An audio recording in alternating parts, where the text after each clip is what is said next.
Hello everybody, it's Friday night and that means it's Weekender time once more. And in the middle of this dystopian week, I am joined by three dystopian colleagues.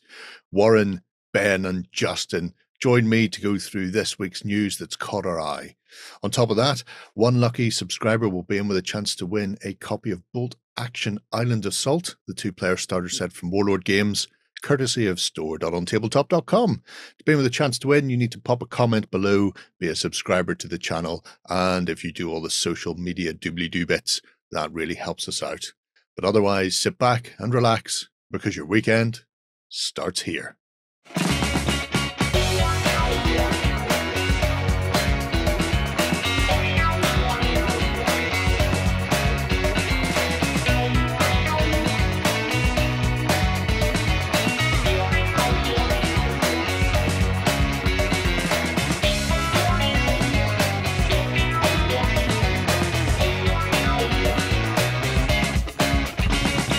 Hello everyone and welcome to the Weekender. We've got a Warren! Yeah, baby! People have been wondering where you are for so long, Warren, and we've had to tell them that you were meant to be on the show all the time, but you just couldn't find your way to the computer. But I see you finally got glasses.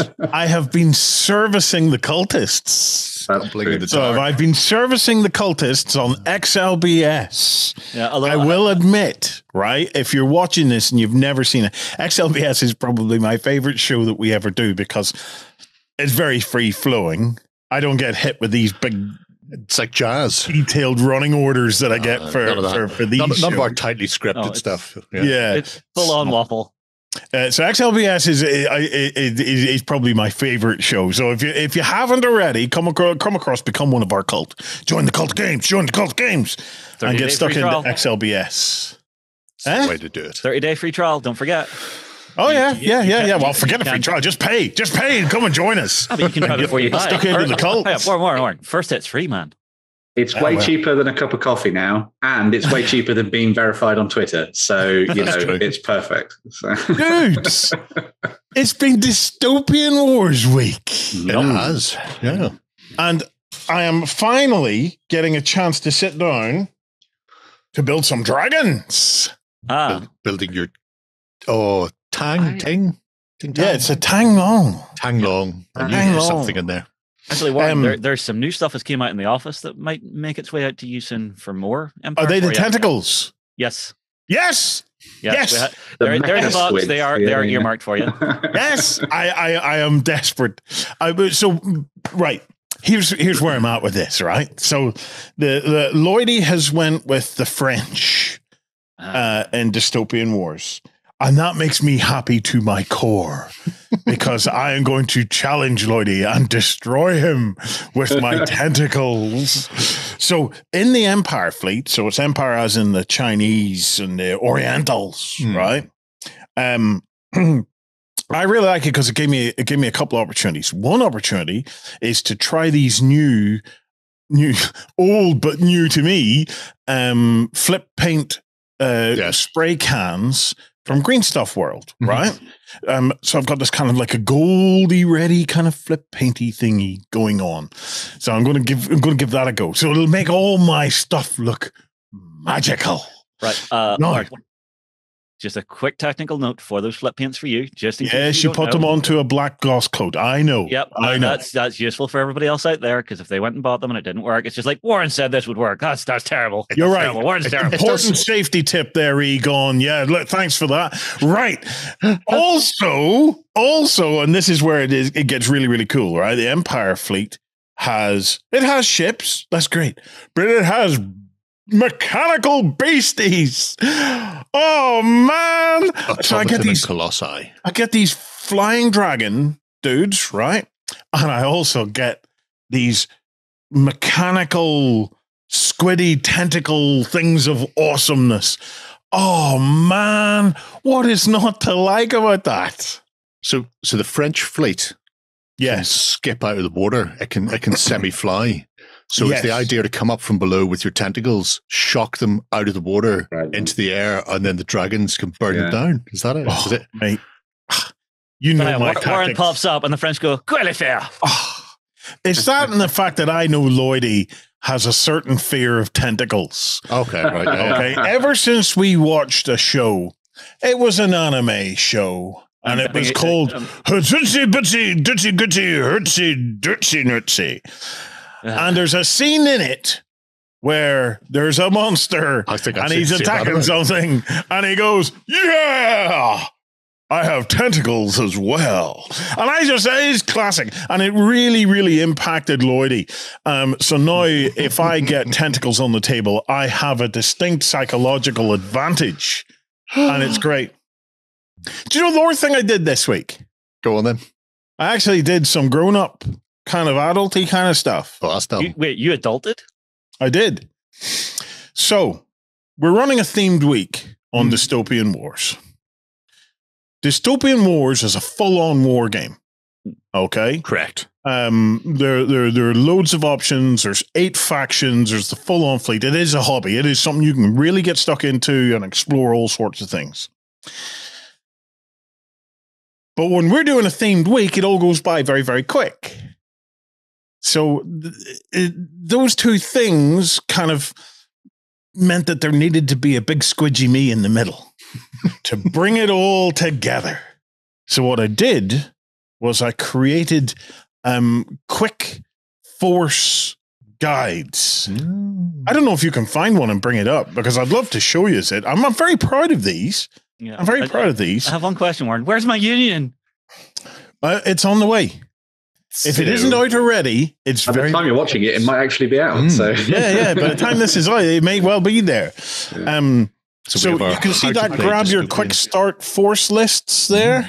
Yes. Right. So what I did was I thought to myself, look, there's a certain density to high-end war games. Okay, 40K. Flames of War, all of these have this kind of a thing, where there's a certain density to get into it. So I thought I may be able to fast track folk into this. Okay.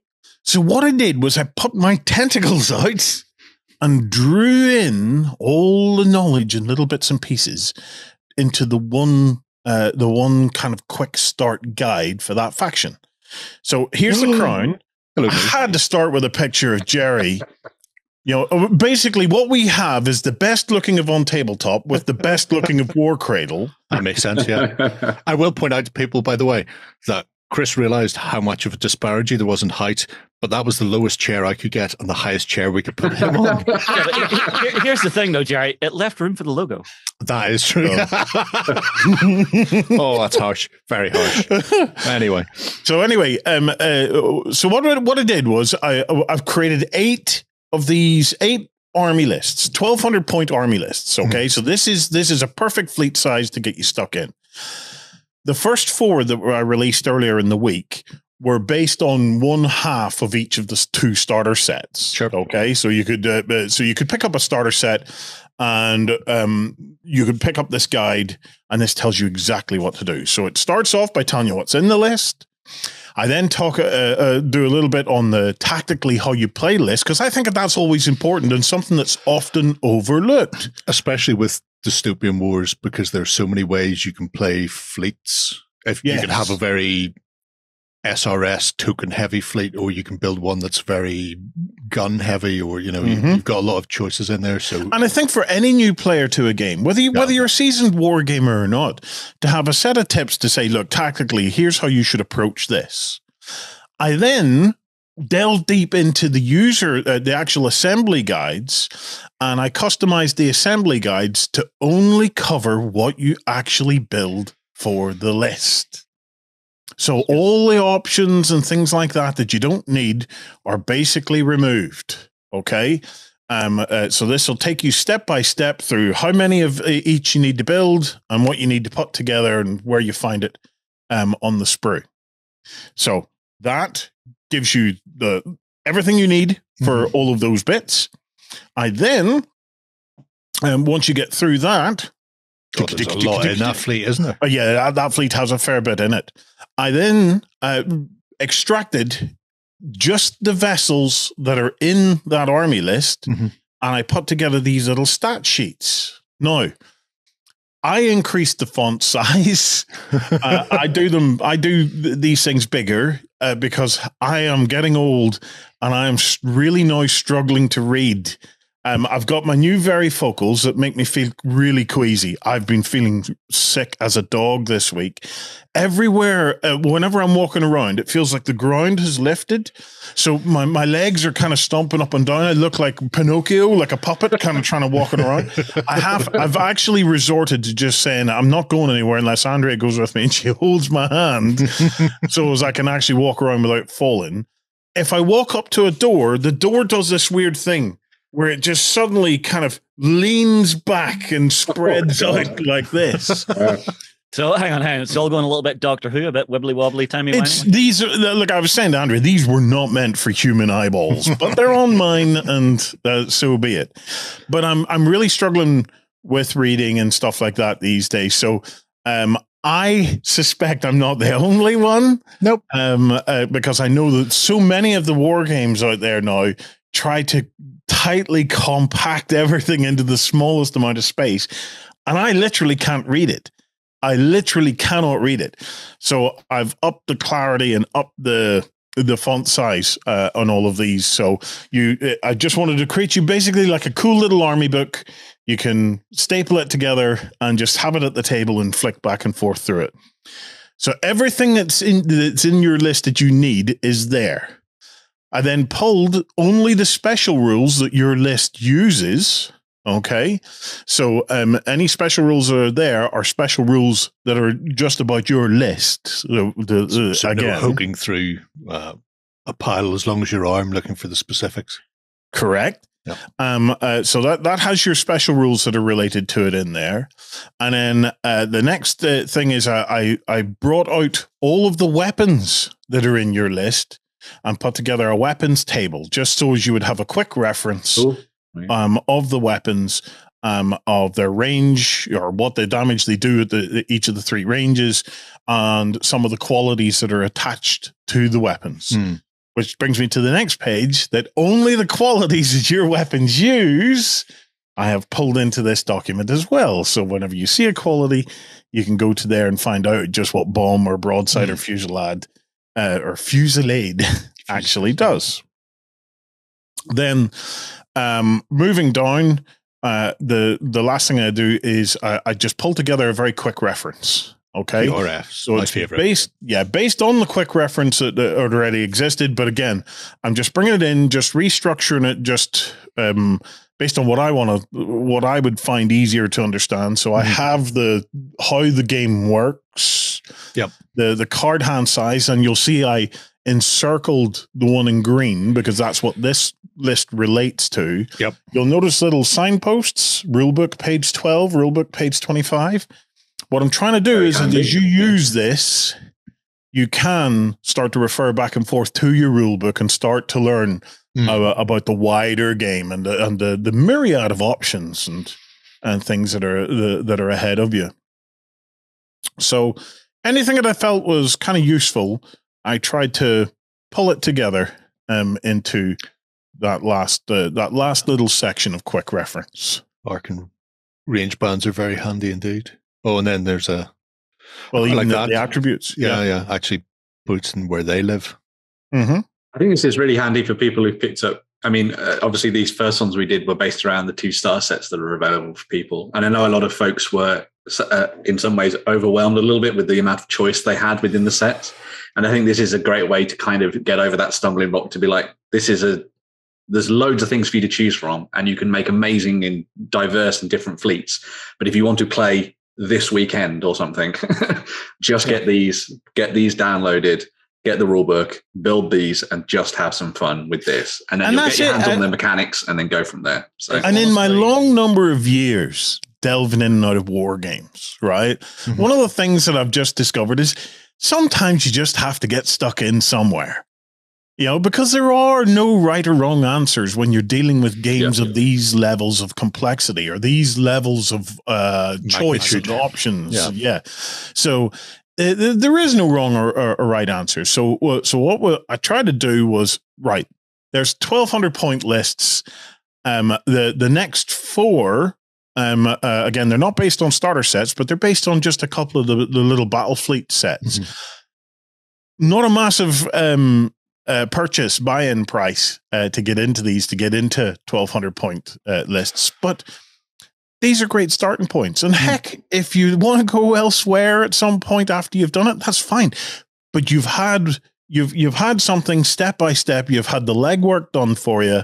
You can just get on the table, watch the how to play video, and bring out your list and your friend's list, and you have everything there just to start battling it out back and forth until you get build your confidence levels to be able to go exploring. Because I think that's what it's about, just building a little bit of confidence and giving people step by step easy access point. Because there is so much in there. I mean, I built a crown fleet for Chris coming over, and I actually built it from 2 of these boxes. So it was the Victory and the something else fleet. I can't remember what it was now. And I built so much, and I went, we've got, here's some extras we can pick from, Chris. And he looked at it and went, there's about 3,000 points there. And I went, is there? And apparently I'd gone slightly overboard, as is my want in life. But yeah, so it's surprising how quickly you can put a fleet on the table at a big game size with any of these boxes. I mean, pretty much the 2 starter ones are like 1,200 points, which is a sort of a standard game. You could get away with buying those and never adding to that fleet, or you can start going completely nuts, or adding extra bits and pieces in, like either more frontline squadrons, so things like the Tautons that Justin filthed me up with, or using that wasn't even a maxed out unit. That was definitely filth. And hang on, Jerry, you with your torpedoes, all the torpedoes. Yeah, they did very little in comparison. Here's the thing about war games. War games need to reach a tipping point, at which point they become really sticky. They become something that you can really start to get stuck into. Okay. What I like about Dystopian Wars is it's been kind of bubbling in the background this last few years, building up the factions, building up what are some really beautiful plastic sprues. Like, the models are lovely on a lot of this. I don't like all of them, but guess what? I don't need to like all of them. I just need to find the ones that I do like. And I have.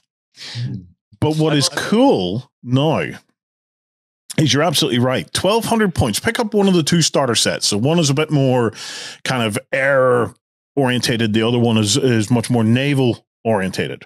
Pick up whichever one you fancy, right? And then on the way are the Beyond boxes. Now, this is something I credit Justin for. Nobody else in the world credits that fellow with it, but I credit him with it because he came up with the whole concept of Battle Box and Beyond. Yeah, which was basically something we've been talking about for many, many years for Infinity and other games.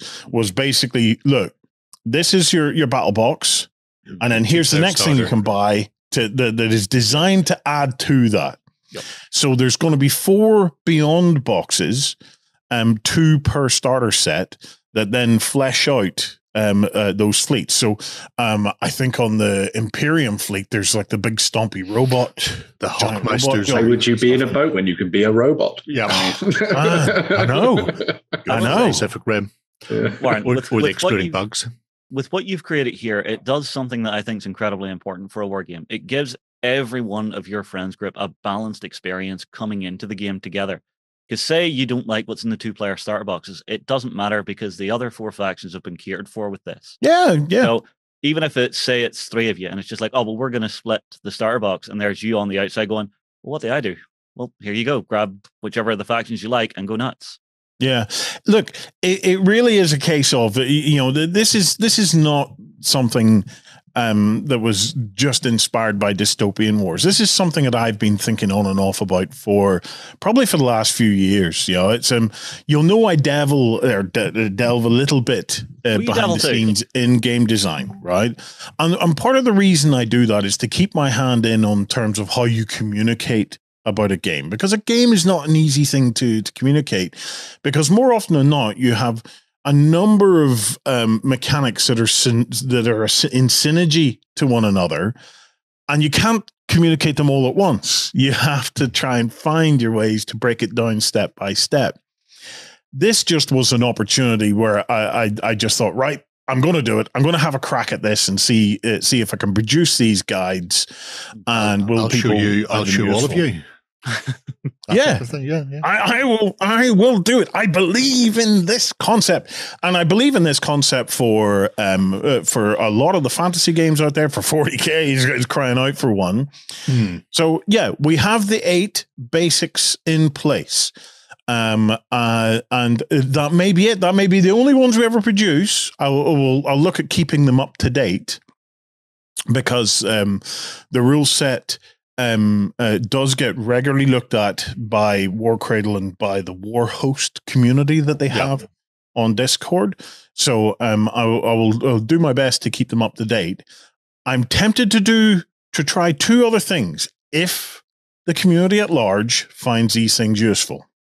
One is create the Beyond lists for the two-player starter sets, so that if you got the 2-player starter sets and each of the Beyond products there, that you would have a list from start to finish, with the same thing again, but just on a bigger scale to get you up to that 2,000 points or wherever it would take you. And then the other thing I want to do is I want to put a challenge out to those guys out there that are really into their dystopian wars, right? So the guys at the kind of the top end, okay? I would love to hear from some of you if you would be willing to work with me to create a signature list based on your experience and your thoughts. So if there was a really top end Empire player out there, okay, and this is like the Magic the Gathering tournament winner decks. Yes. Yeah, what this so, is but like this is there's no limit to what people have to buy. If they have to buy a Battlefleet set for one model, I don't care, because this is a different kind of list. This is your hot take list, a signature list. So if you are really, really into your dystopian wars, okay, or if you know someone, nominate them, get me in touch with them, because I would love to do this as some signature, just a signature lists based on some real up their expertise, because I think that would be interesting, because you could take your initial list and you build it and get into the game, and then you could have a look at a signature list and start to get a feel for the difference. Like, for example, a signature list is probably not going to have 3 or 4 points in the tips on how to play this list. There will probably be some detail and chunk there that you'll be able to look at and go, there's many more synergies in this than I first thought. So, if you are a seasoned Dystopian Wars player, reach out to me, because I'm thinking a couple of 3, 4, 5, maybe 8 signature lists could be a hell of a lot of fun to make, and for people to be able to download and aspire to. Aspirational stuff. Sweet. Warren, let me guess. If people are looking to get in touch, I'm guessing click the Discord link below. No, just talk to him on the Cult of Games, XLBS. Oh, fair enough. Come over, join us there. Come over, pay. I just wanted to point out as well, obviously one of the things that you were talking about there, Warren, was the idea that this is kind of the way to start playing dystopian wars.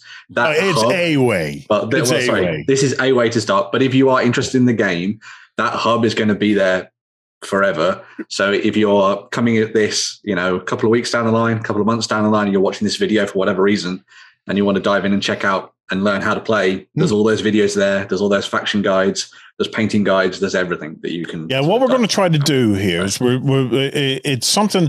So OnTableTop.com is based around this big game database, okay? And you can go to the games button, click it, and you can search for games. And then when you go into it, you go into what we call its hub, that game hub. And that game hub has ratings, reviews. It has any content that we have created and stuff like that around it. And any of we have some external creators that we're kind of working with now to embed in there as well. But what we're looking to do now, and Dystopian Wars will be one of them. We want to do this for some of our main favorite kind of war games. Is we're going to expand that hub experience to have a very much here's your starting point. Okay, here's an interactive starting point where you can go in and learn how to play. Watch videos about each of the factions to help you make a decision. In this case, download some quick start force guides to get you started. Watch a more advanced game. So it's something that over the next few weeks, because we do these themed weeks, we've been doing them for many, many years.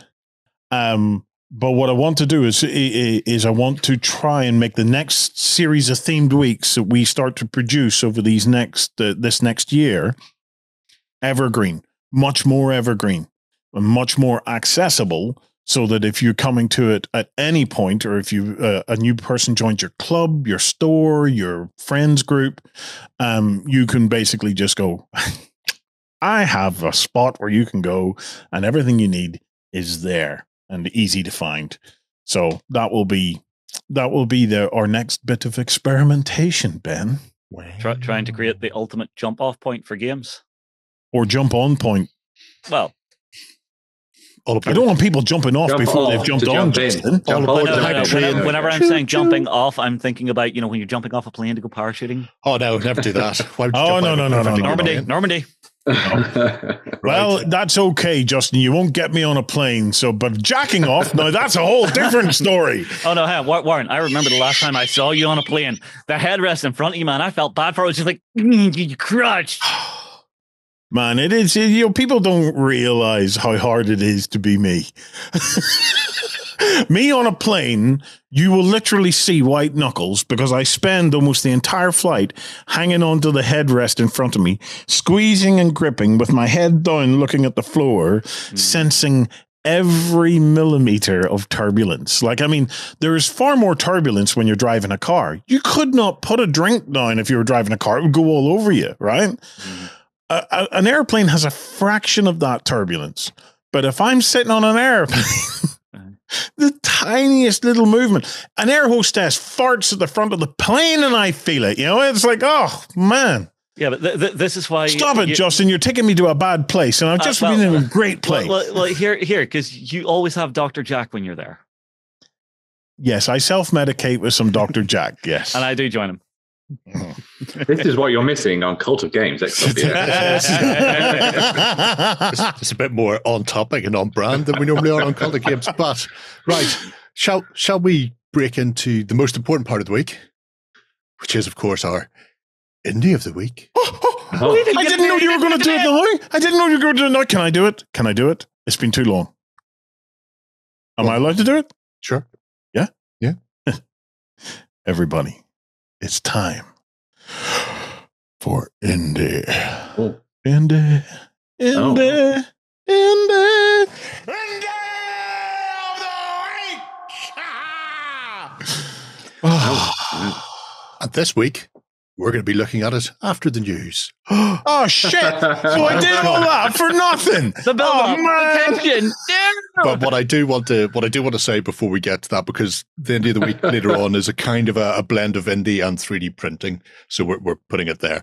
But does that mean we call it Printy of the Week? Yes. Yeah. Or indies are the shiz.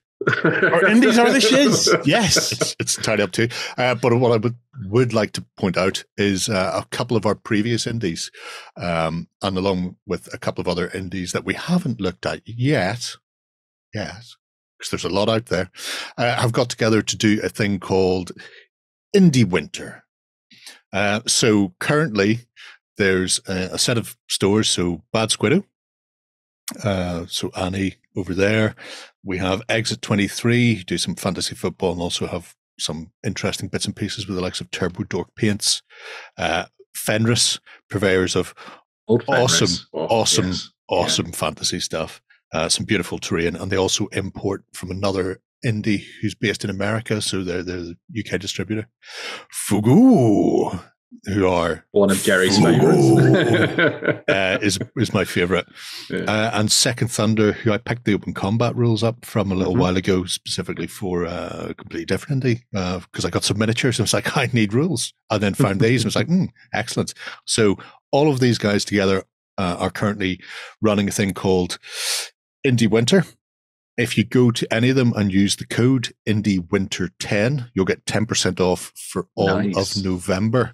So we're not going to go through those right now. We've done them in the past, or we'll do them in the future. But as they said, support your local basement dwelling single sort of shop owner during the run up to Christmas. Winter is coming. Winter is coming, and if you can throw some money to the little guys, they always appreciate it. And if one of those isn't to your taste, then why not, find an indie that is to your taste and support them, or, get an indie gift for a friend. So I just thought I would throw that little Indie Winter your way. Like I say, we'll return to the Indie of the Week after the news. Coming to you from the center of Northwestern Europe. Covering board games, war games, card games, and all that you love. It's the news. All right, Ben, we are back and kicking off the news with 1984, I want to say. And not the Orwellian version of 1984 we're currently living in. But it was the best of times. It was the worst of now. So a little bit of quick news from the folks over at Battlefront. They are working on some more stuff for World War III Team Yankee, but they're going in a slightly different direction, and they're heading across the pond, as it were, with a new sort of expansion and releases for models and rulebooks and everything else, because later this year in December, we're going to be seeing World War III Red Dawn played out. So this is going to be the Soviet invasion of America, the occupation of America, and then of course that means you get to play around the whole Wolverines thing on the tabletop, which will be very fun indeed. Obviously, we've seen a lot of things expand and develop for World War III Team Yankee over the last couple of years. Got a solid baseline of stuff for you to dive into and have fun with. This is going to be taking things to an entirely new theatre of war.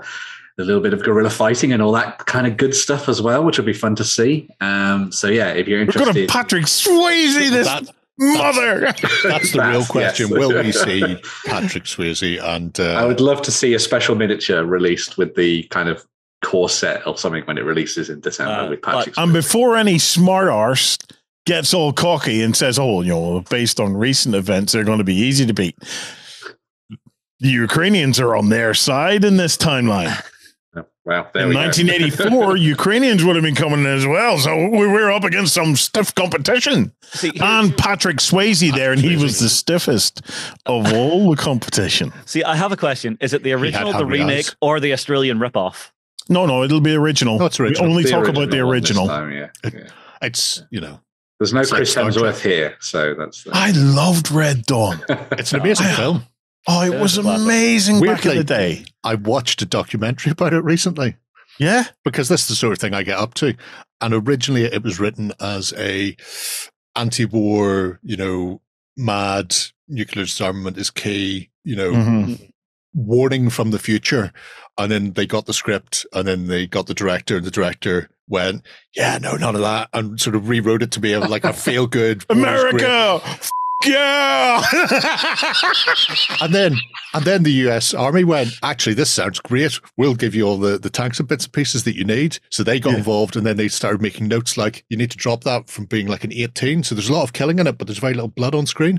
Because in a Top Gun way, they could use it for recruitment for the military. So they put money behind it, but they weren't telling people they were putting money behind it. And then somebody pointed out that there was a MiG Soviet, I think a T-72 in the middle of Colorado, at which point the CIA went to visit to find out why there was a T-72 there. There was all this stuff going on in the background. It's it was so realistic prop that somebody thought, and CIA were going, why have you got this? They're going, no, honestly, it's just it's cardboard and egg cartons. And they're going, oh, wow. We still need to blow it up. Hollywood magic. I remember driving back from Ballycastle one day, and I looked out the left-hand side of the car, and it was just, there was a Soviet tank in an open farm shed. I was just like, what's that doing in Ireland?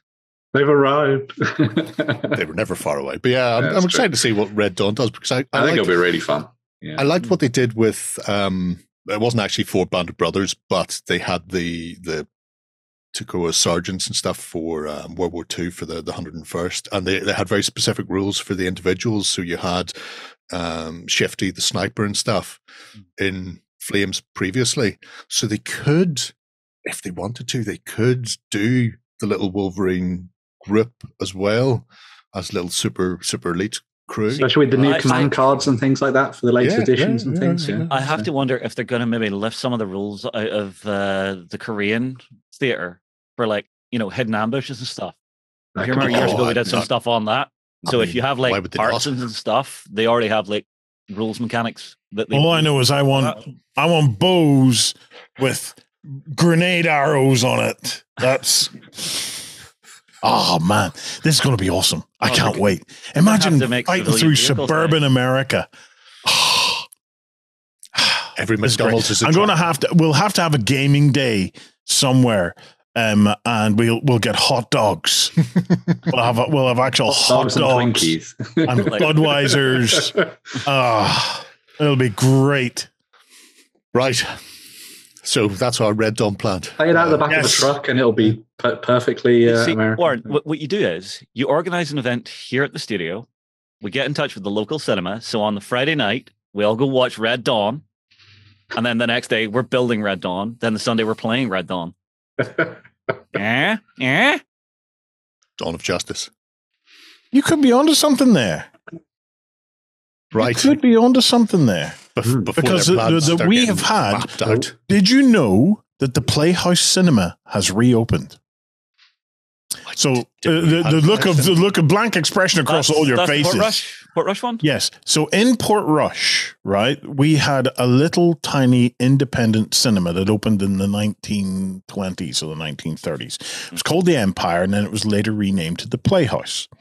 Now, many of us as children will have been to the Playhouse. For example, that is where I saw The Phantom Menace on its opening night with my little brother, my little sister, my mum, and my dad. And we went to see The Phantom Menace there, and I was blown away by Jar Jar Binks. Good times. Good times. But anyway, it closed in 2008. It shut down. It had become a shithole. It really had. But it was my kind of shithole. So whenever the cinema was open, I still went to that rather than the big fancy multiplexes. However, it was bought, the complex was bought by a New Zealand chap. And the Kiwi opened a bar and a grill or whatever. And since 2008, he's been gradually fixing up the cinema. So he's put in new insulation, he's painted it and tidied it all up. It's warm, it's comfortable, and it's now reopened. So just one guy from New Zealand doing all this work. Well, yeah. Yeah, that's what dudes from New Zealand do, man. They're like hobbits. They do their shit. They know how to make nice, warm, cozy places. So it is an independent cinema, which means it is perfect for going to watch Red. This could be boot camp material right here. We go and we watch Red Dawn in the independent cinema. Mm-hmm. We drink a dose of your man's beer in his bar and his grill just to say thank you for letting us watch Red Dawn in his independent cinema. Mm-hmm. And then we come back and we game out Red Dawn while talking about the experience of being in that independent cinema. It could be fun. There's a lot of indies about this week. Yeah. Support your local indies. So yes, you might be onto something there. Yeah. Moving on. Anyway, yes. So moving from World War III to World War II and looking at some Italians. So this is the Italian Bersaglieri, who have come out with a proper release of stuff to kind of boost all the things that came out recently for bolt action. Well, I should say that what we have is a full release of additional stuff that's coming out for the Italians. This is kind of building on stuff, and all these things will be available for pre-order, and moving into sort of December time, you'll see all these things released. One of the big sets is this wonderful new plastic kit that we have actually had a look at in previous versions of the Weekender and stuff. We had a look at some of the different options they have for them, because you can make black shirts and all kinds of different things. But if you're going to be making the Bersaglieri on the tabletop, then you get to have those wonderful, lovely feathers. I am butchering that pronunciation, but who cares? You get a whole host of different options in there with rifles and SMGs and all sorts of different things for kind of making your core Italian force on the tabletop. Very important if you're also planning to do a low on the tabletop. Well, yes, of course, yes. Well, Ben, the way you're saying that, I imagine our Italian-speaking viewers are just like twitching as if you broke spaghetti in half and put it in the pot. Well, I do that too. So, well. you evil man. It's easier, right? And I've got a small pot. But anyway, in addition to the plastic set that's going to be coming out, there's also a whole bunch of additional metal releases as well. So one of the first of these is the Foo team, which is kind of your sort of artillery spotters and things that you'll be using in the game. So you'll put these up on a ridge somewhere and you will rain down hell on your opponents from afar with lots of artillery. I love the little details they put into these sets. Like I love the guy with the little binoculars, and then the guy who's reading the map and trying to work out exactly where to fire and everything like that. He looks lost. He does. He looks Where lost. should I be shooting? Which way was the cafe again? Do any of you know the significance of the cock's ass on the side of the thing? I assume it's plumage of some description in a. Well, it definitely looks like the tail feathers of a cock. Yeah. Oh, it is. Yes. So it does. Yeah. But I'm just wondering why would you wear that into battle? I don't understand. Because they have to look fabulous. Clearly.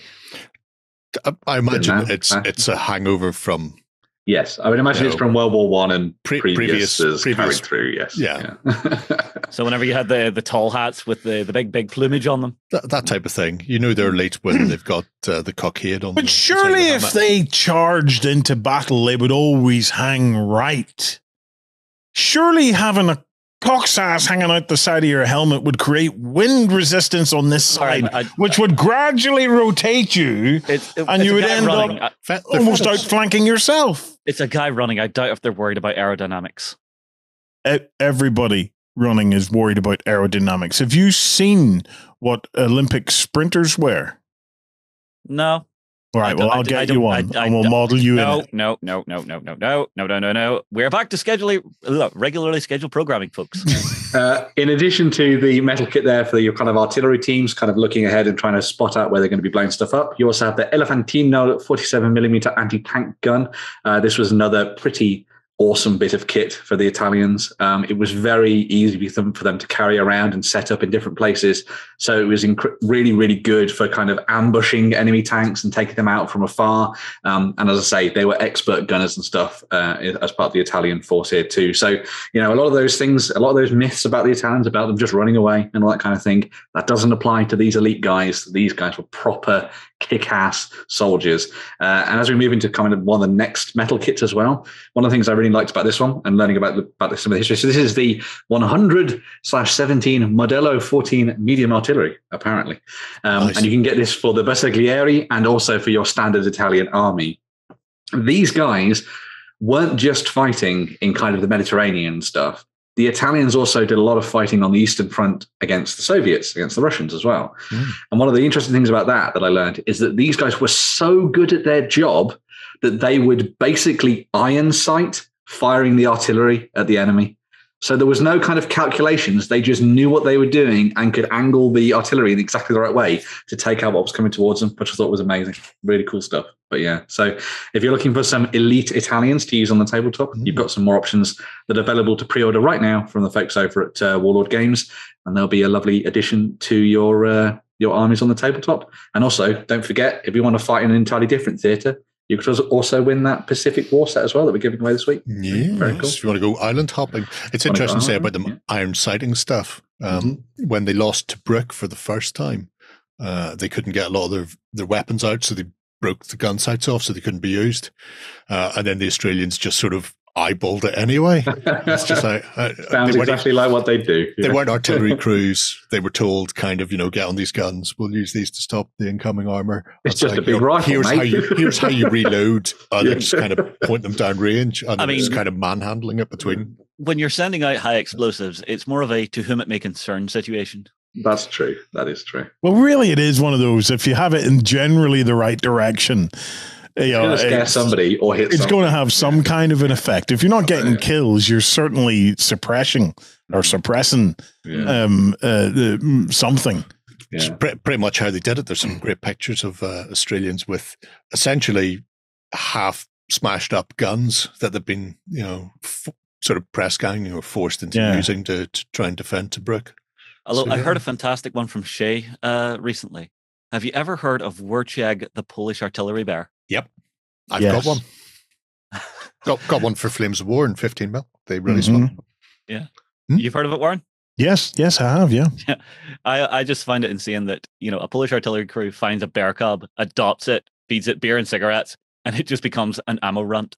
Did it not get an award at the end of the war or something like that? Or? Yeah, and it got put into a zoo where the veterans would actually still come and visit it.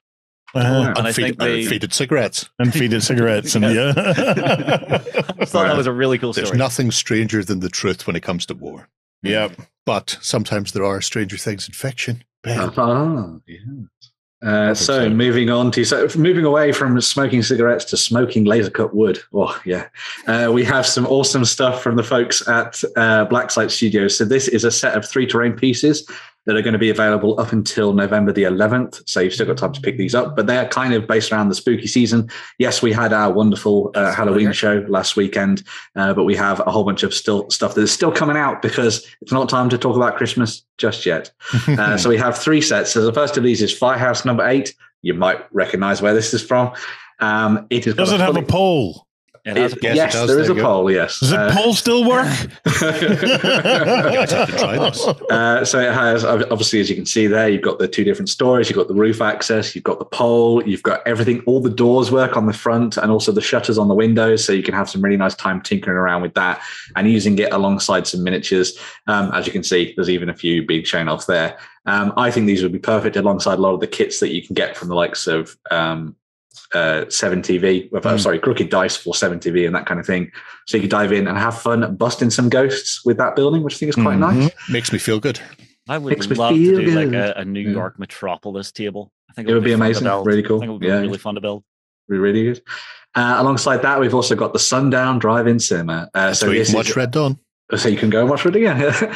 So this is obviously, as you can see, a drive-in cinema that you can set up and use on the tabletop. So if you're going to be planning out a proper sort of murder fest in Don't Look Back, for example, from the guys at Blacksite, then maybe this would be a great setting for that. What's really nice about this particular kit is that screen, you can pop out the middle of it and you can put a tablet in it. So you can run a film on it while you're playing your games. I am going to show my ignorance here, but I want to put my hand up and ask, what's that from?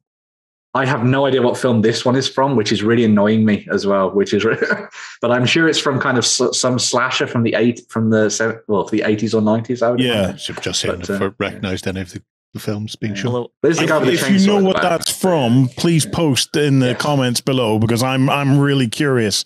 I think it's awesome. I think it's a lovely looking kit. Yeah. I wonder, could I fit a mini projector into the projection house instead of having to use a tablet? So that whenever you reach across, cool. You get the hand shadow on the screen. That would be fun. That would be cool. Yeah. The last of them, the terrain kits that you'll be able to pick up is the Keaton Residence, which hopefully some people will recognize as well. So this is from Beetlejuice, which is nice. So yeah, very nice little house set on the top of a hill where some ghostly weird goings on will happen. Just don't say his name 3 times and you'll be fine. So yeah, you've got a whole bunch of different rooms all detailed inside. You just need to fit it with some scattered terrain and away you go. And obviously while this could be used as some kind of ghostly building for you to sort of play out your adventures in, be it as something a little bit quirky, I could see this being used for a whole range of different games. It would be perfect for something like Malifaux, for example. I also think it works really nicely as some kind of Wild West building as well, I think. I think you could fill it with some gunfighters and some undead zombies, I think, and it would be really good fun there too. Mythos as well. Mythos would be perfect. Yeah, so all of these are 28 through to 32 mil. Yeah, Walking Dead would also be perfect. Mainly because a lot of the architecture in America in some of these kind of rural places hasn't really changed. Yeah. So it would be perfect for all of that kind of stuff. Built the house once once. Why update it or adapt it? Just keep adding it. Yeah. I want that house. Let's move it 20 miles down the road. Just move the whole house. Yeah. It's fine. So if you're interested in some sort of ghostly goings on the tabletop and you're still in the Halloween spirit after last week, then make sure to go and check those out. You've got until the 11th of November to go and pick those up from Blacksite. Sweet to the beat. Goodness. So I've done a quick search on drive-ins. Mm-hmm. Okay. Is it the Blob? And it could be Grease, 1978, or The Outsiders, 1983. That sounds more horrifying. Yeah. Or Brokeback Mountain, 2005. It's got such a 50s or 60s sort of, well, I suppose even, sort of 60s, 70s retro. It's got that big curved front on it. That I would think it's probably more. Warren's going to be looking that up for the rest of the episode. Yeah. So you just continue on. I'm just going to have a look here. He's going to find the dead bodies on page 2 of Google search. I'm fairly certain that there was a drive-in in Night of the Lepus, where if you've not seen Night of the Lepus, you really should. That's your.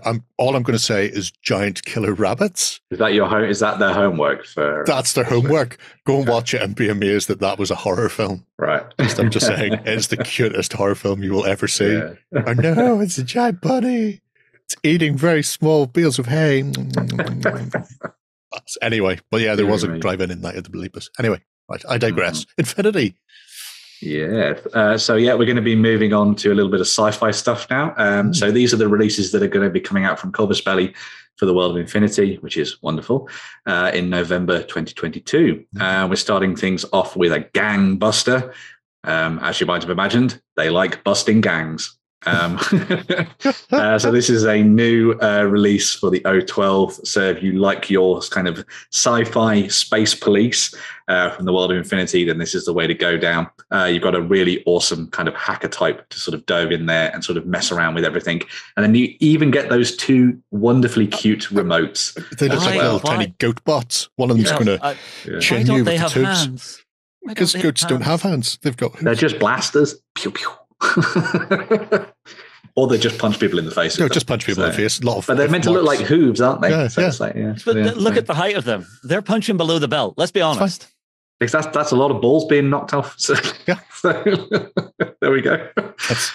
Our hackers work. Exactly. Yeah. So you've got the gangbuster there for the O12. And then alongside that, we've also got another sort of, this is a kind of a repackaged pairing. So this is the Canren counterinsurgency group for Yujing.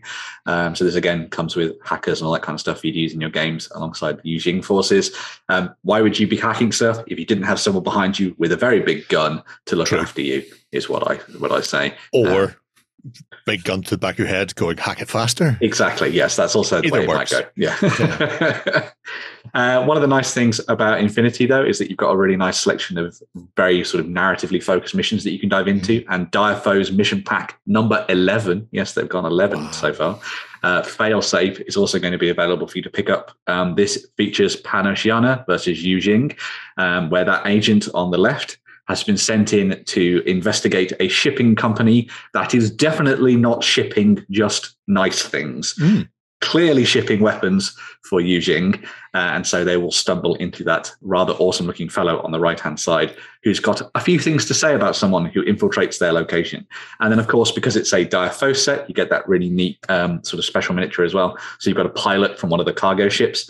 They can be used as an objective token in the games. Yeah.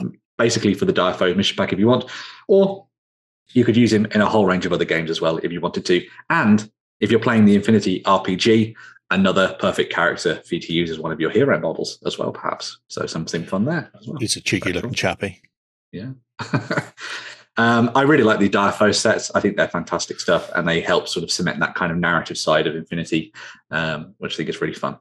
In addition to all of that, we also got some Code 1 releases. So if you're going down the route of expanding your Code 1 forces, there's 2 new sets of remotes for you to pick up. So there's ones for the Hackislam and for the Aleph. They're really nice. They are very cool. If you want to go down the route of going like totally Ghost in the Shell and having some awesome remotes to kick ass and take names and blow things up, then you have different options there for both the Hackislam and the Aleph. And as I say, they've just been bolted on to what's available for Code 1. which is got sort of like a cut down selection of things for you to choose from. So it makes it easier to build your forces and play the game and all that kind of thing. So I wonder if I know they started doing remotes in SEOcast. So I wonder if those are. I did check these ones, and I think these ones are metal, but don't quote me on that. Okay. I know some of the more complicated ones are being done in SEOcast and stuff, but could go either way. Make sure to go and have a look on the web store just in case you are pernickety about your materials.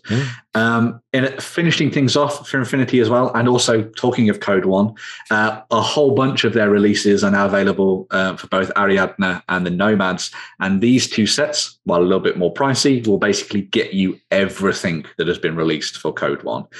So if you're looking to dive in as either one of those forces on the tabletop, you can pick up these sets from their store in November, and you'll basically get every single miniature that you'd need to start playing as either of those two factions. Some really nice stuff in there. You've got tags, you've got remotes, you've got special characters, you've got dire foes stuff in there as well, which is really nice. Got a bear with a hammer. You've got a bear with a hammer. What could be better? Right.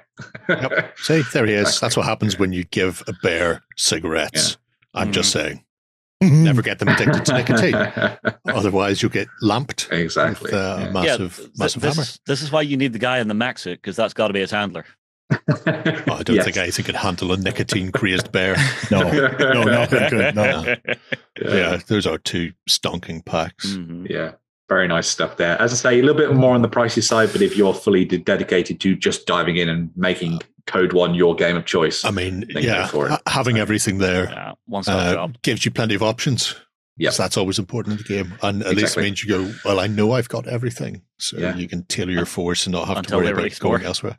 Yeah, well, you can just be one and done with it, though. Yeah, and if you move on to N4, which is the kind of classic game of Infinity as well, all of these miniatures are totally compatible, so it's a nice stepping stone, which is always nice.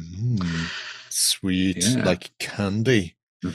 Now, more new releases in a, I suppose, sci-fi, steampunk-esque kind of way.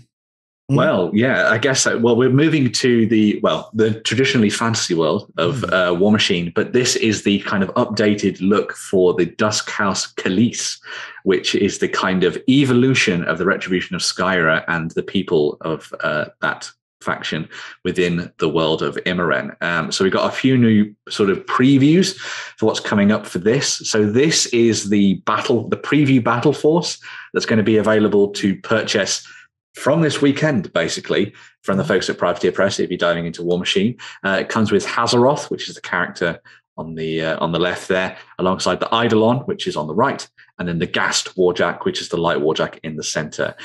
So if you've looked at Warmachine in the past and gone, Retributions of Skyra, they were all nice and polished and lovely and covered in gems. Well, this is what happens when some of those elves go full on undead World of Warcraft style. So they've hit their emo punky teen phase. Yes, this is the edgelord elves of the Privateer Press Warmachine world. I can see that, yeah. Yeah, so this is one of the packs that's going to be coming out, so you can get a taster of the faction. It'll come with all the different kits that you see there, including options for all the different warjacks, and they're also going to supply you with magnets, so you can do the whole magnetization thing, which is one of their big selling points for Warmachine going forward. But on top of that, they also started to preview some of the other characters that are coming your way as well. So this is Tyrus, who is one of your warcasters that you can use in the game. He comes with a massive, huge, I want to call it death sword, because the things that he kills with that sort of feed into him, and he can use that to cast his spells. Yeah. So even though he might have already cast a bunch of spells that turn, when he kills people, he then gets to cast more spells at the same time. So he'll be blasting people left, right, and center all over the place. Proper elven feel to it, but then with that kind of undead twist as well. Soul-sucking elf. Whenever you start off that sentence, he comes with a massive, I immediately thought, ponytail. Ponytail, yes. I mean, it's absolutely huge. I was looking at the classic style gigantic or ginormous shoulder pads. Oh, yes. You've got to have giant shoulder pads if you're in Warmachine. Buddy, don't shrug. Don't shrug. Yes. It's all about the 80s. But yeah, so you've also got things like the Seeker Wardens. So these are, again, additional spellcasters that you can add as unit attachments to your forces for the Dusk House. They also give each the individuals within a particular unit +1 to their attack. So it's a pretty awesome little sort of bonus for them to use. But again, just having more spellcasters on the field seems like a cool idea. And I'm loving the aesthetic of these kind of not evil elves, because they're really not. They're actually good guys, but they kind of do stuff in sort of like the anti-hero way. Sure. So they're very Elric of Mellowbone. Yes, they're very Elric. Yes, in that regard. Yeah. So far detached from humanity that what they do might look like evil to us, but they don't really care. This is for the greater good. Hang on a minute, that is evil. Yeah. Sorry. We also got a look at elves. We also got to look at two of their units that are going to be coming out. So these are the Dreadguard Slayers, which are armed with those big axes. And there's also the Dreadguard Archers that are going to be released as well. So these are your kind of units that will be sort of bolted on to the Seeker Wardens, for example. The Dreadguard Slayers and the Archers continue. They have fully Hawkeyed themselves out, the Archers. They have trick arrows out the wazoo that can do a whole bunch of different things in game, which is really nice. Boxing glove arrow? Maybe. I bet you they have the grenade arrow from Red Dawn. That stuff in his back. They're all grenades. They also have abilities where when they kill stuff, they feed that back into their life force so they can regain wounds and damage and stuff from what they've taken in battle. And they have a fairly healthy sort of hitbox tally as well as it stands. So if you're interested in that, make sure you go and check those out. I just wanted to mention as well, they've done a whole sort of like look at the Dusk faction now over on their website. So if you're interested in learning a little bit more about them, make sure to go and read that. They've delved into the lore and sort of why they are at the stage they are now, and sort of how they're going to be presented on the tabletop when we move into Mark IV being released sort of later this year, moving into the start of 2023. I got to say, the aesthetic of those, the sculpts. I think they're amazing. Yeah, I think the sculpts are absolutely beautiful. Right bang on a nice amount of detail for painting, but not too much detail to actually make them very recognizable. You know, and they have a nice silhouette to them. I really like those. I am someone who loves their dwarves, obviously, as a lot of people know, and I like elves.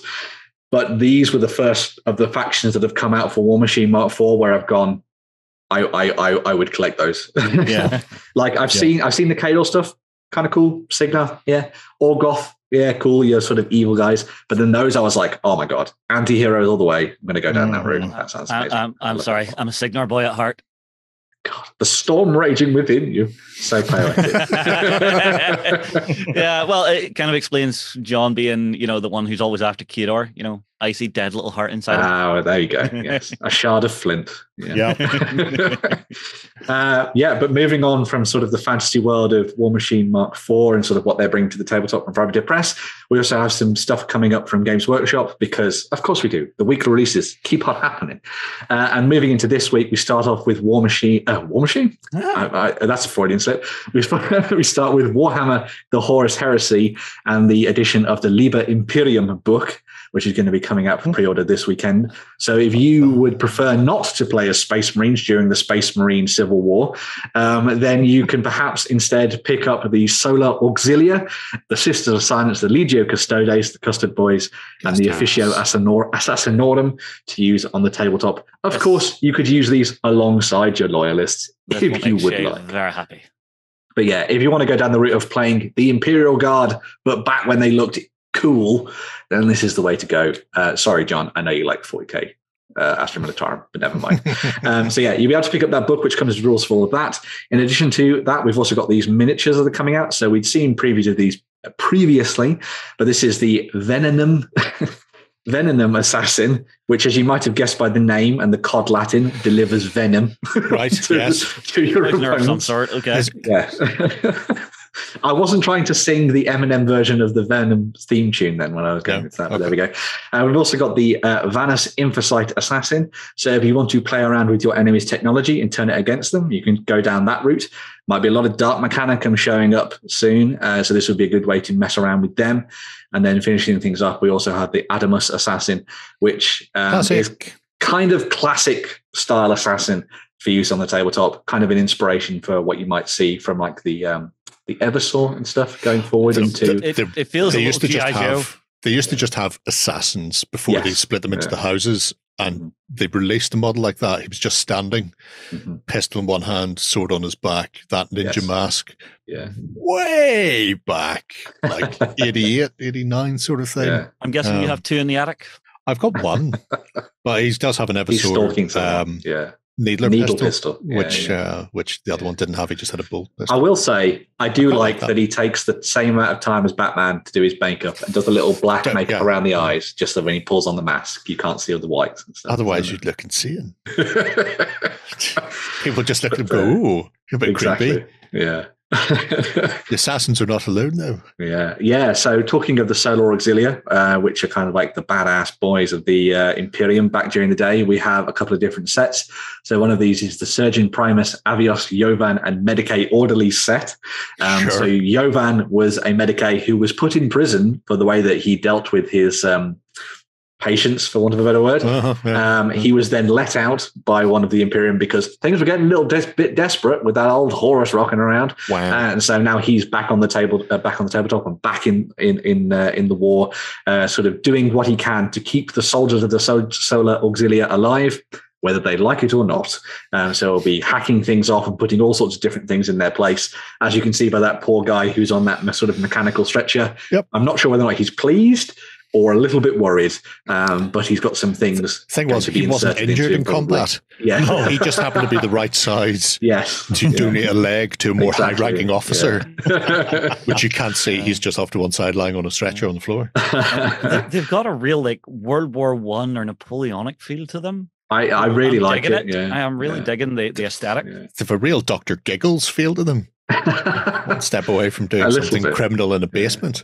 But there's also a couple of additional sets with big guns. So you've got the Solar Auxilia Rapier batteries. I was about to say wrapping batteries. Thinking of Eminem again. There you go, Rapier batteries. So you've got the big gun, as you see, and then a bit of artillery as well. Really nice crews. I love the addition of that kind of padded armor and stuff to their designs. Again, looks really awesome. Very old school. The helmets are a bit less old school, but the big paddy bits. It's the thing that I love about this is that it kind of does exactly what it says on the tin for Warhammer and Warhammer 40,000, where it's kind of sci-fantasy rather than it being just sci-fi, where you got a mix of that kind of padded armor that kind of reminds you of medieval warfare alongside all the sci-fi guns. And then, of course, you can get some additional tank crews as well. All of these things, I should say, are going to be available from Forge World, so you'll be able to go and pick those up and add them to your force. Forge World. That's not a cheap way of building a mass army of nutty humans, is it? But what I would say is I would make sure to go out and buy some of the stuff that you can find online from a variety of different independent stockists to make your own regiment, and then sort of add some of these in here and there to kind of take them to the next level if you want, I suppose. Yeah, I'm already on wargamesatlantic.com here having a look. You after the Eisenkern? So, yeah. I also like their harvesters. I still think that the aliens are the most interesting thing about the Horus Heresy period. There's so much stuff left to be to be discovered about the Horus Heresy and the aliens. So what were they up to when humanity was fighting? Well, I know the Eldar were keeping their heads down after. Yeah. They had their own by the way. I know the Space Marines. They pretty much wiped out a couple of alien races. One of them had like bottle ships. Well, the thing that I always hear about from the Horus Heresy that I want to know more of and I want to see miniatures is the Rangdan stuff. So that's the aliens that basically nearly destroyed the Imperium. I want to find out about what they are and how they were so powerful, because I think it would be amazing to learn a little bit more about them. What was the lizard people one that had like a chest gun? Oh, I think someone brought out like a version of it at Salute years ago and then got cease and desisted to death. No idea. I'm trying to remember. I just want to see space orangutans. Oh, Jakaro bring back the Jakaro. Yeah. Jakaro armies for the win. The most technologically advanced monkey you'll come across. Yeah. And also probably a librarian. But there we go. Don't call them monkeys. Moving on from the grim dark future and Warhammer the Horus Heresy, we also have some new stuff coming out for Warhammer Age of Sigmar. So the Slave to Darkness are going to be getting their new army set available for pre-order this week. So if you're diving in to play as the Forces of Chaos, be you following Belacor or Archaon, choose your side, you'll be able to pick up the new models in one place. So this will allow you to pick up the Chaos Chosen, the Demon Prince, who doesn't look as derpy as he is there because there are some better options for him, don't worry. And there's also got the Ogroid Thermodons, which is showing off that Games Workshop can make Minotaurs. They just chose not to back in 8th edition. So, or 7th and 8th edition, but there we go. So that's a new army set that also comes with the army book and a bunch of War Scroll cards and all of that kind of good stuff. As you can see, there's the set in full. All of these things are going to be available separately later on down the line anyway, bar some of the things like obviously the limited edition codex army book and the sort of card pack there as well. But everything else model-wise is going to be there. Yeah. Unless it needs to be Votand, yes. But in addition to all of that, we've also got a bunch of other stuff coming out. So the Ogre Moor tribes are going to be getting their full release this weekend for pre-order. So you'll be able to pick up the new battle tome for the Ogre Moor tribes and go down that route with these big gluttonous fellows. There's also a Vanguard set for the Ogre Moor tribes alongside the War Scroll cards and the dice, as you can see here. So if you're the Ogre Moor tribes player who has everything, maybe come in and pick up some things like those dice and stuff. These models haven't really changed since sort of 6th, 7th, 8th edition. Yeah, pretty much. Although you've now got the kind of more recently released Ogre Tyrant that you see at the front there with the kind of bloody maw, which I think is kind of cool. It was a nice update for them. Obviously, as we've said in the past, I think a lot of people prefer the slightly more muscular look of the ogres from sort of Mantic's Kings of War. But if you're looking for a starting point for Age of Sigmar, this is one to go down and have a look at. Wargames Atlantic's new the Landschneck. Yes, they do lovely stuff. Lovely stuff indeed. There's also a new model which is coming out, which is the Blood Pelt Hunter, which saw previewed a way back during a Warhammer live stream. So if you want to pick up a bounty hunter, that you can use that. And also, they have repackaged the Ogre Man-Eaters as well. So these, you'll remember, were, one of them at least, was a special character. The other one was a tyrant and stuff that you could use in your games back for the Ogre Kingdoms, but they've now been repackaged to be used as Ogre Man-Eaters and sort of ex-mercenaries in your forces on the tabletop. As I say, a lot of this stuff is going to be available to pre-order this weekend. So if you're liking the look of things like that army set or maybe that Ogre Moor Tribe stuff, make sure to go and check it out on store.ontabletop.com because you can order it there, obviously. And you get a lovely discount for us being independent. And in addition to all of that, we've also got the Sylvaneth Vanguard as well. So this one is well overdue, but provides you with a slightly more elite force than the previous Start Collecting set for the Sylvaneth. It swaps out the Dryads, which are a much more older kit, for those new fellows. I can't remember what they're called now. There's the Colonel Hunters, the Tree Man, and then the other guys, which is not good of feed, but you've got the other guys there as well. Other guys are very good. Guys. Guys. And then you also got the Sons of Bayamat War Scroll cards that are coming out too. So a very sort of weird scattergun. It is a weird release. It's not a particularly themed release, this one, is it? So. But if you want ogres remembered. Oh God, we should have released those. It's like I just find this down the back of the studio sofa. Oh, Pax, you better get that out this week. Yeah, that's just a housekeeping release. It is a housekeeping release, but if you're interested in both, in any of those Age of Sigmar things, make sure to go and check them out and buy them from us at store.ontabletop.com. And obviously you've got some Horus Heresy stuff as well for you to dive into as well, which is nice. So there you go. Sweet. I've done it. We're up to date. That's a big chunk of news. I think I need to go and put on my news fat pants. While I do that, we'll take a swish, and when we come back, we'll round out the show.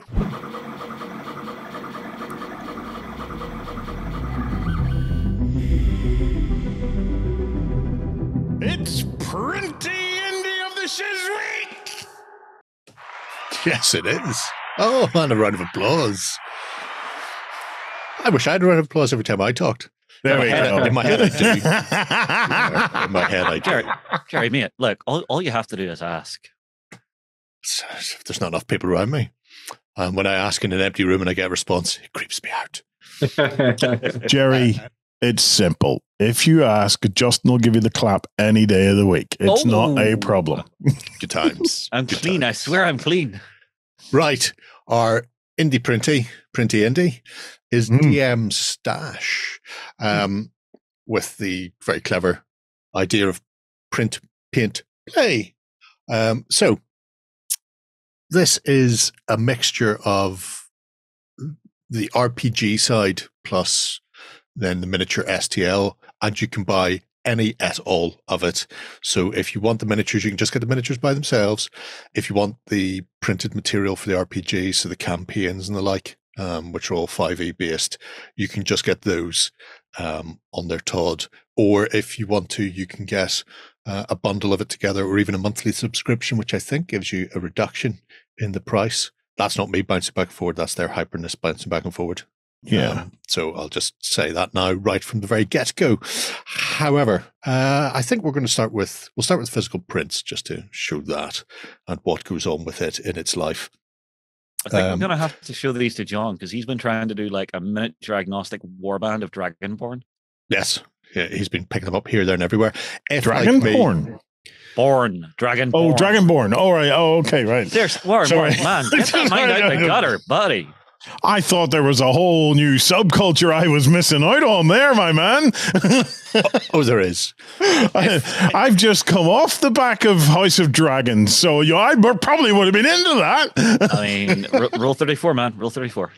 If, like me, you don't do the printing yourself, yes. Onlygames.co, which is apparently a subsidiary of my manufacturing. Yeah, it's part of my manufacturing. They have the physical print models on there. So I will just let people know that is an option. If you spot something here and go, oh, but I don't have a 3D printer, then the best way is to make somebody else do it for you. There's a werebear. There is a werebear and a werewolf. Yeah. Theater Moon. Theater Moon? Theater Moon. Theater Moon. Theater Moon. Okay. Mm-hmm. That is also a thing. But anyway, yes, so that is the physical print side, but then actually looking into the sort of core of DM Stash themselves.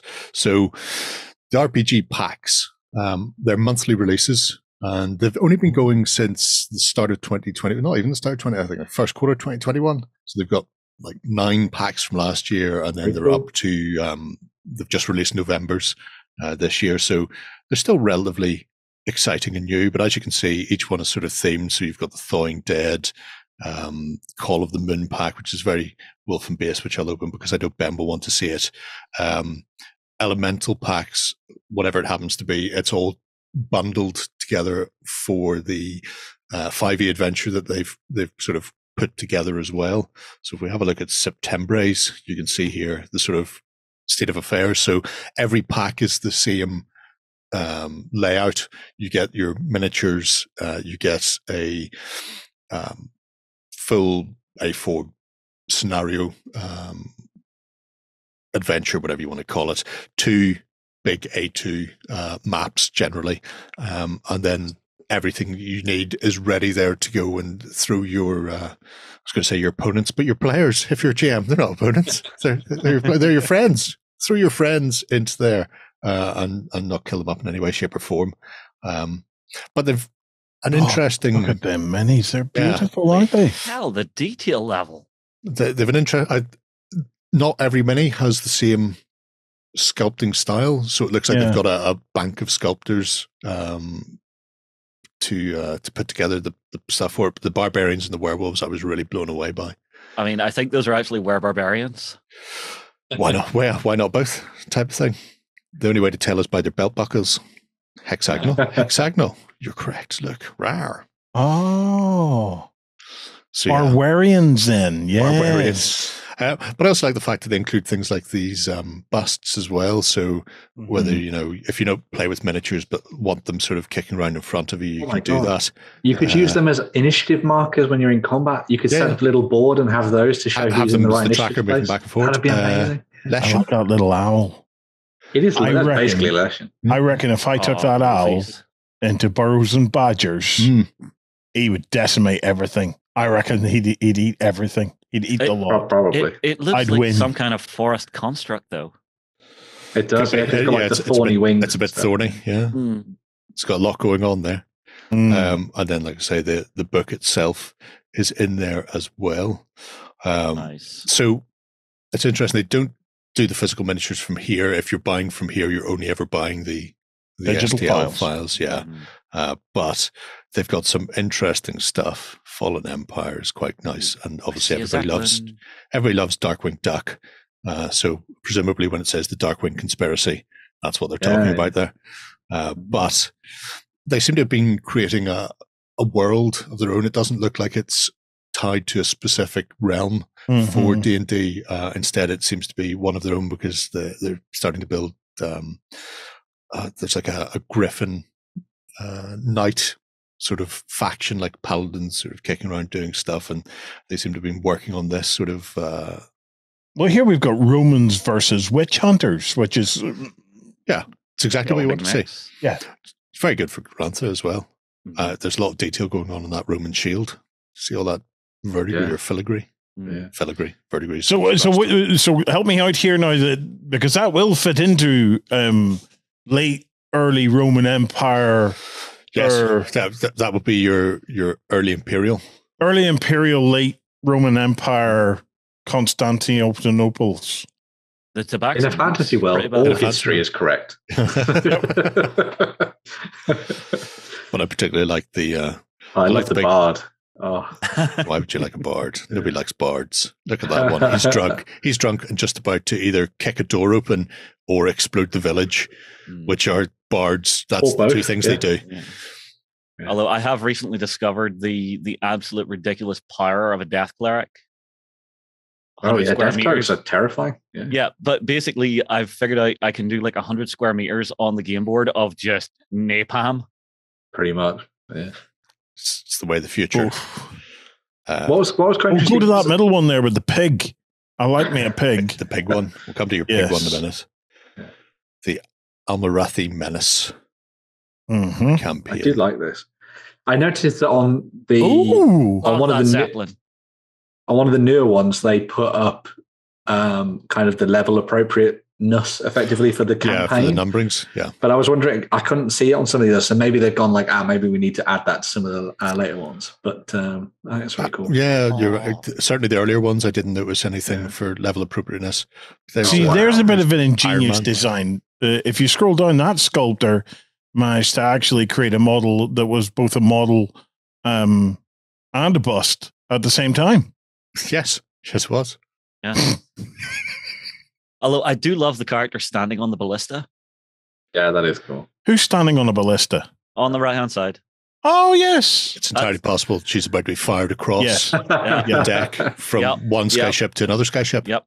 I actually like the whole balloon on a Viking ship thing. I hadn't considered that, and I have a couple of Viking ships here. I could maybe stick a balloon on them. Yeah, get some papier-mâché on the go. Right, let's see the pig. Oh no! Oh yes, that's not normal pig there, man. Oh, that's a pig-rocerus. That's your tactical assault pig. That is weird. And what's he riding around on? It's like some sort of horde lizard. It's good to know that your geography and your sort of your biology is as good as your history. Yep. Oh God, yes. Look, I know all about the clades. I have studied Noah's Ark to death. So I know all about the animals. There's not an animal on this planet that I don't know everything about. So. Except for the pig-rocerus. He's new to me, but I will be going back to my Noah stories and find out what part of the ark he'd stashed a couple of them on. There is a possibility that he didn't actually have pig-roceruses on the ark. He maybe just put the rhinoceroses and the pigs in the same pen. That's an oops. Although I really want to see some of these printed out because the level of detail we're seeing in those 3D renders is absolutely fabulous. Well, here you can see, here's one of the actual adventures. So this is 174 pages. Wow. For Thornor, and there's a sort of a brief thing. You can pick it up. Amazing on my shelf. Pick it up from Amazon as well. As either physical or a Kindle version. So you can get like a print on demand. You can get a print on demand version as well. Yeah, that's nice. Who has time for 174 pages of RPG? Come on, man! I do. That's the only book you would ever need. Whenever people meet once every 4 months, it's like you haven't seen my library of books, Warren. Yeah. And honestly, Warren, my group is still meeting pretty much every single Friday on Discord to do D&D. But then that's one of their big sort of world books, whereas these other. So this is a campaign, a bit smaller. It's more a coherent story arc. That's cool. And you can see there some of the stuff that's going on with they it. really are detailed. Oh, they are lovely, aren't they? And this is why I like this, because people may be aware I'm not a fan of miniatures in RPGs, but this side, all of the RPG stuff, great for me, fantastic. I can take as much or as little as I want from it and ignore the miniature side. Other people, they only play with miniatures, in which case they've got the complete bundle here. If they want to play through a specific scenario, they know that this month they can pick up Sunless Strassen and the miniatures for it. Or if people aren't RPGers and just are looking at some of the figures and going, they'd be really good for Saga, for example, or Stargrave, or whatever it happens to be, Rangers of Shadow Deep, then the miniatures are there as well. I like this, where it's not tying you to one. You don't have to get everything if you don't want everything. You just get the bits that you pick up like. The piecemeal bits that you want. Yeah. And when you're seeing things like, the full-size printable map of the town and the Kingdom of Grey Peak. So most of this obviously will be digital, but there is some print-on-demand pieces there that you can guess, or you just need to find a local printer to do it. But I like this, where you're seeing exactly what you're going to be looking at with, the month's adventure. And the fact that you can just sort of jump in and go, well, here's the current list of, RPG packs of 20 so far. And obviously another one. Let me do a deep dive. I want to do a very quick deep dive. Sure. Okay. A little straw poll. So of you three guys playing your RPGs, who plays with miniatures and who doesn't? Jerry, I know you don't. I don't. Justin? No, we don't, but we are playing online. So what we actually use is Foundry, which does have maps and tokens to show our characters. So in real life, if we had the maps, we probably would. Right, Ben? We have miniatures for our characters, but we don't actually use them on the. We just use a whiteboard and we scroll on it when we're playing. So most of it's mind's eye most of the time. So yeah. Well, what is the current thinking of miniatures in RPGs? Is it a case of you see, there's a couple of ways of looking at it. One is your miniatures could just be like little pointers on a map. So see, you lay out this lovely town or something like that, and your miniatures are just showing where you are, right? And then everything else is theater of the mind. Or the other option is that everything is theater of the mind until it actually comes to combat.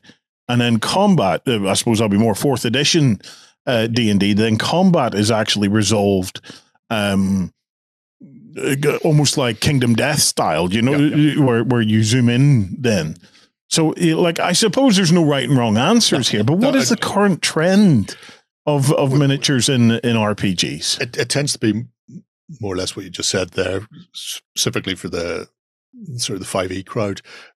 It's really combat more than anything else. So you're never, I'm walking around the town and I'm here type of thing. That's all just, mind's eye. And in your mind. Yeah. And then it's once a combat is actually initiated, then it's, okay, you're in this room. Where are you in this room? You're there? Okay, right, grand. So you're showing your tactical situation better.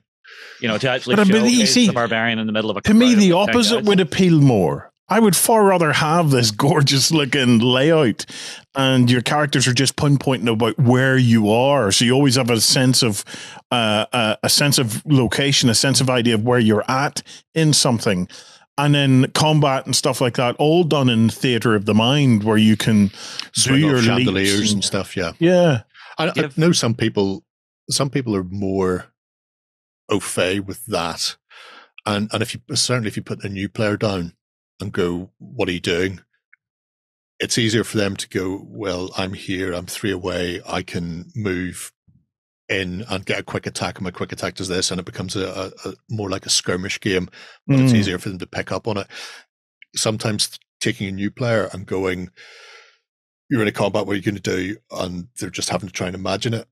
They become either very stilted or tend to sort of hesitate, or I'll just wait and see what other people do kind of thing. So it's different strokes for different folks, but it's how players engage with it.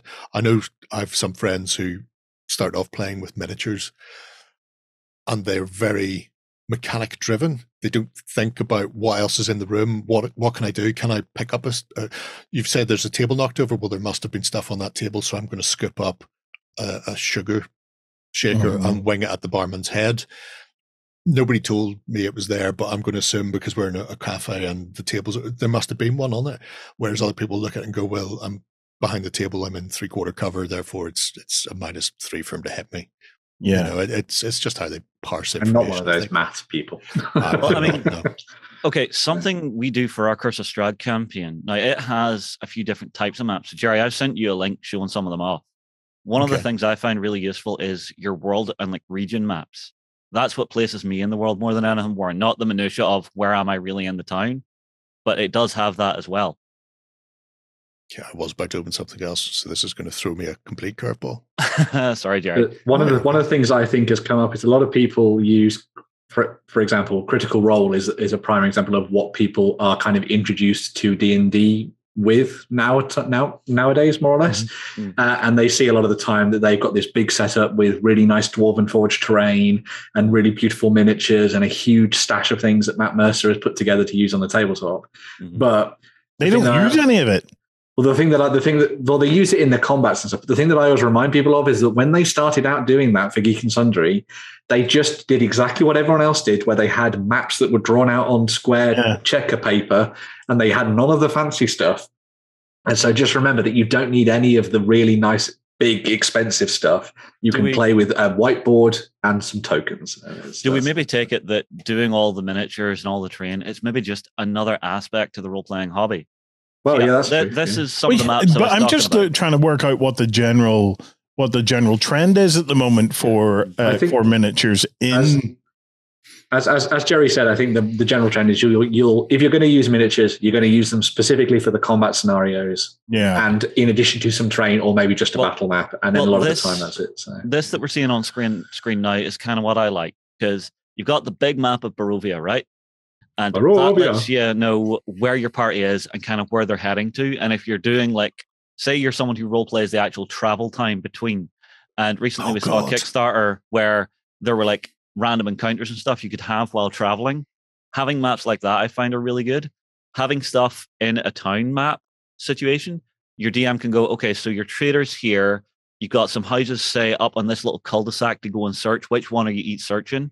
And then you can actually sort of split your party off lightly to go searching on your own without having to, constantly remember, okay, what was them doing? Which one were they searching? I love a map. So things like that, I think, are pretty useful. So that kind of placement does work for me. Yeah, I'm a map boy, which is what they do in here. So there's a full A2 printable map of Grey Peak, which is the Kingdom of Men, an A2 printable map of the town, and then the campaign for dragons. I love dragons.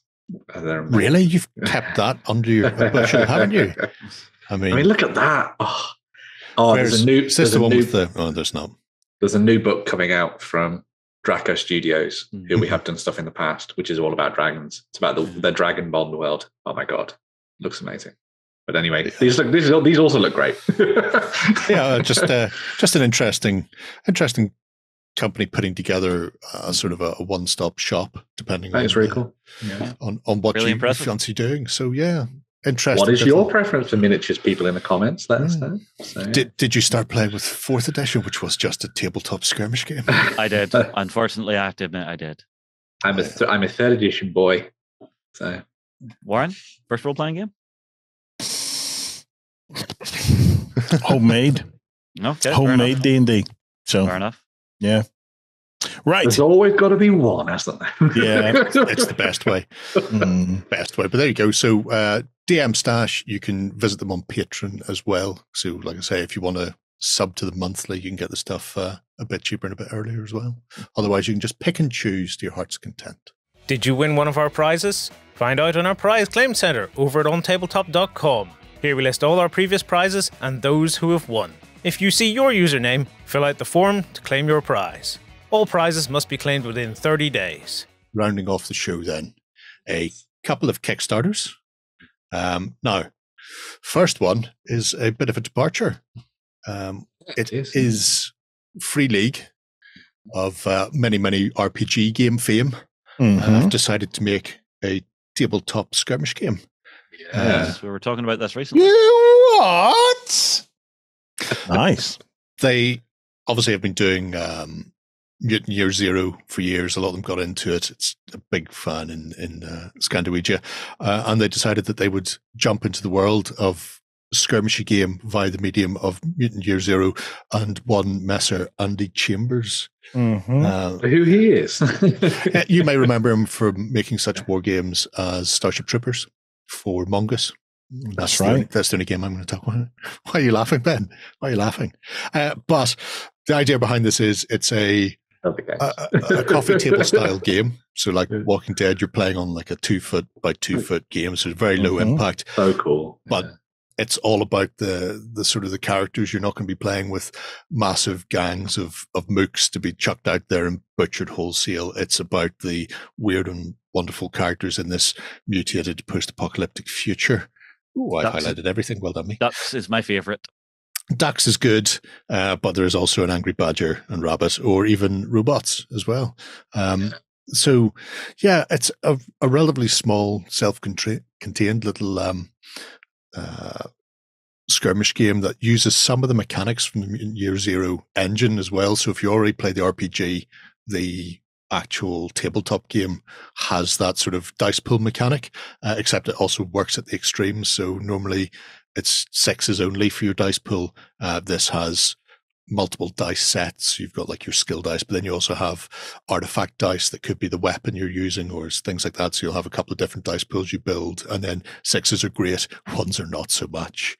You can still push your rolls and all that kind of stuff, like using the Year Zero system, which is nice. And if you want, there is the turn-based RTS, and I do mean that properly. It is turn-based and RTS on the video game. Yeah, but you can get some inspiration. That's digital. Nobody likes that. Much rather push miniatures around a tabletop. In a digital game, can a man with a chainsaw take it to a duck? I don't know, but I want to find out.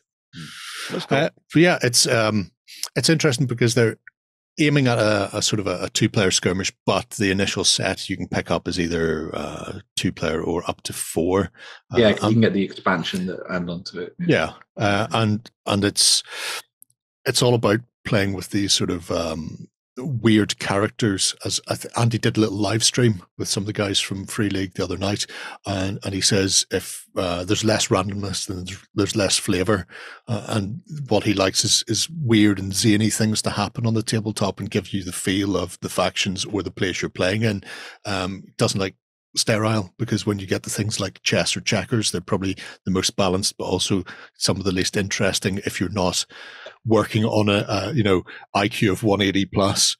Yeah, so he's not a fan of chess. No, not as much as some of the other people are. But the 4 starting factions, you can see some of them here, like the Arc Mutants. They started with 3 figures in each one, and as they've been busting down stretch goals, they've been unlocking these as well. So things like the Gen Lab tribe. We've already got Moose out there, and the angry rabbits on its way. Yeah. Look, Boromir. always good in the hood. But yeah, I'm interested to see how this goes. I may or may not have backed this. I'm not logged in, am I? No, I'm not. That's right. Say nothing. Sorry. For once, you have not exposed yourself on the internet. Yeah, well, makes change for me. One of the really nice things I liked about this was that it was Free League coming to this from the point of view of trying to make it accessible to someone who has maybe only done role playing. Yes, because all of the models are one piece. They're already sort of assembled and done, and they're sun-dropped is the technique that people call it. So they've been painted effectively and washed. Is that similar to slap? Yes. No. Practically the same. Done on an industrial scale. What was sun-drop then? What's the difference between sun-drop and slap then, Ben? So actually there's pretty much no difference, but the sun drop one is that they're the kind of the bare plastic, then they're kind of dry brushed and that kind of thing, and then they're washed over the top. Yeah, it's basically a pre-Zenith miniature. Yes, but that's what slap is. But then slap chop then adds on the additional stuff of contrast paints on top of it, whereas they're encouraging you that you don't have to paint them if you don't want to, kind of thing. So right. So which bit is this? Is this the slap or the chop or the? All of it at once. Okay, got it. So much more. So yeah, so because in the set they've also added all of the tokens, all of the play space, and they're also throwing in cardboard terrain as well. Yeah. They've done it so that you don't need to go out and buy other stuff to start playing this. You can just crack everything out of the box. But that's no good. We want to go out and buy stuff and support our indies. Well, I guess we need to have these guys fighting around Irish beehive huts from Fugu. But that's the next step after you've been drawn really nice in post-apocalyptic stuff, by the way. Yeah. Well, that's true. Yeah. Or the post-apocalyptic stuff. Yes. Here's the thing, Warren. Once you own the game, you can do anything you want to it. Yeah, I suppose that's true. 18 days left, funded. If you fancy a little bit of that, get stuck in. What's next? Try it now because there's alpha rules for you to download. There are alpha rules there. Yeah. So you can download the rules, the cards. Yeah. That's all you need to do is proxy in some figures. Yeah. Which everyone has. There we go. Moving on from that, we've also got some stuff from Crooked Dice, who are still in the Halloween spirit. They released their Kickstarter for 7TV Dracula, which is their new program guide to go alongside their classic 7TV system that everyone will know and love by now. The new program guide comes with a whole bunch of new scenarios for you to play out essentially everything that happens in the novel Dracula by Bram Stoker. So you'll be able to play out all of your stuff happening in Whitby Bay, as well as all of the extra shenanigans that happen in the castle, where you can face down your very own horny vampire, played by Gary Oldman, probably. I don't know. If I was playing this, it would be a bit more dead and loving it than Stoker. Oh no! Well, for me, it would be. Do you remember? Did you guys see the 3-part BBC Dracula? I actually started rewatching it yesterday. Love that. So yeah, I'd go that one. I'd have Dracula. I'd do the third act where Dracula washes up in modern day and goes, "What the f?" in Dracula tongue, of course. So it's like, yeah, this would be awesome. But yeah, so you're able to pick up the program guide just as it is if you have a bunch of models already, or you can go that a little bit of a step forward, and you can pick up a big pack of additional stuff. So you obviously get the core rules for playing 7TV on the tabletop. You'll get your cards. You'll get everything from like stat cards for your different characters and all that kind of stuff. You'll also get a whole bunch of miniatures alongside that too. It should be noted that there is actually a little introduction for one of the Stoker family in the rulebook talking about Bram Stoker and Dracula, which I think is a really nice little touch. Did I also notice that they have limited edition VHS cases? Yes, they do. Yeah. Are you telling me that Ronnie Renton from Mantic hadn't bought all them up? There was still some left on a lot. Good grief! I thought Renton had them bought years ago. Warren, I'm sure that there was a couple of pallets left in a warehouse in China. It's fine. But the miniatures include, as you've been seeing as you're going through here, you've got Dracula, you've got Van Helsing, you've got Harker, and all that kind of good stuff. You've also got some sort of upgraded and tweaked stuff. So you've got all the stuff for the Borga Pass. So you can play around with some troopers and soldiers and wolves and all that kind of things if you want to go a little bit wintry, which I think is really nice.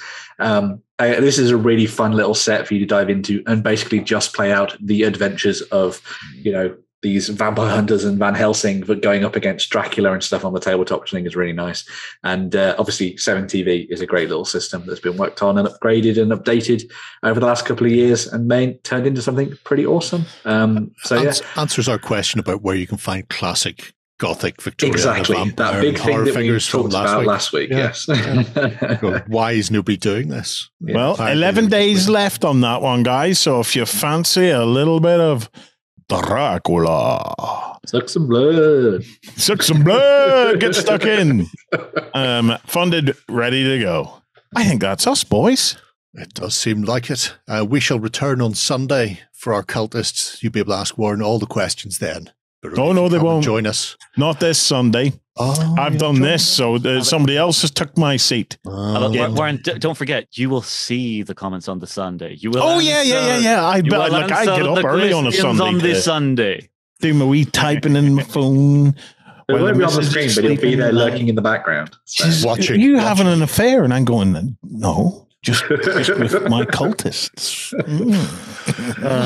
So you can join us on tabletop.com for that. And like Justin said earlier, if you're not already a cultist, you can get a 30-day trial for free. That's pay. Warren, Elon Musk wants us all to pay. Stop making me put beats in the show. We will see you again next Friday. Don't forget to comment below if you want to win that Bolt Action Pacific Island set. And don't forget to check the website to see if you're a winner of any of the previous competitions. But until then, have a great week of gaming. Bye-bye. Go ahead and check out our other content on screen now. And while you're at it, why not hit subscribe and remember to ding our dong. Go on, you know you want to click it. Go on.